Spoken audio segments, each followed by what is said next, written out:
সাভারের আশুলিয়া চাঁদাবাজি ও জমি দখলের অভিযোগ অস্বীকার শমশেরের। বিস্তারিত তথ্যচিত্রে মোহাম্মদ আসিফুজ্জামান আসিফ। সাভারের আশুলিয়া চাঁদাবাজি ও জমি দখলের অভিযোগ অস্বীকার করেছেন শমশের। তিনি দাবি করেছেন তারা কোনো ধরনের অন্যায় কাজের সঙ্গে জড়িত নন। শমশের বলেন, আমরা কারো কাছ থেকে চাঁদা চাইনি, কারো জমিও দখল করিনি। আমাদের বিরুদ্ধে যে অভিযোগ তোলা হয়েছে তা সম্পূর্ণ মিথ্যা ও উদ্দেশ্যমূলক। স্থানীয় সূত্রে জানা গেছে, সম্প্রতি এলাকায় জমি সংক্রান্ত একটি বিরোধকে কেন্দ্র করে শমশের ও তার সহযোগীদের বিরুদ্ধে অভিযোগ তোলা হয়।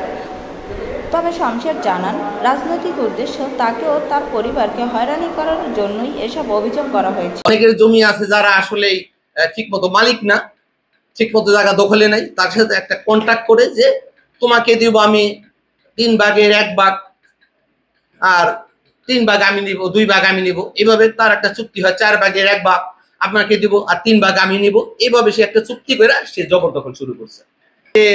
আওয়ামী লীগের লোকজন বহু জায়গায় জমি দখল করছে, 16 বছর যাবতীয় সে জমি দখল জবরদখল আছে, তার নামে অভিযোগ আছে, মামলাও আছে।